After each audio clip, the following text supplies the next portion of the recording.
In front of me is Samsung Galaxy A50 and today I would like to show you how you can set up Face Unlock. Begin by launching Settings and scrolling down to access Biometrics and Security. Then tap on Face Recognition and enter your current screen lock. Following that, hit Continue. Tap on Yes or No to answer the question "Do you wear glasses?" and hit Continue.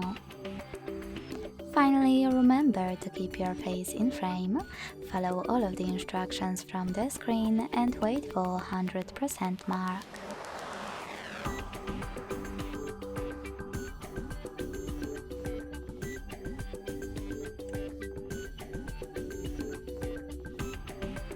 Then adjust Stay on Lock Screen Until Swipe feature by clicking on this switcher, and when you finished, hit Done.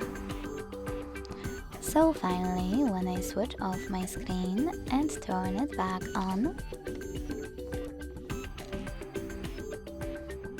I can see that Face Unlock is working properly, so all I need to do is swipe up to open my device. Thanks so much for watching. If you enjoyed this video, leave a like, comment and subscribe. Bye!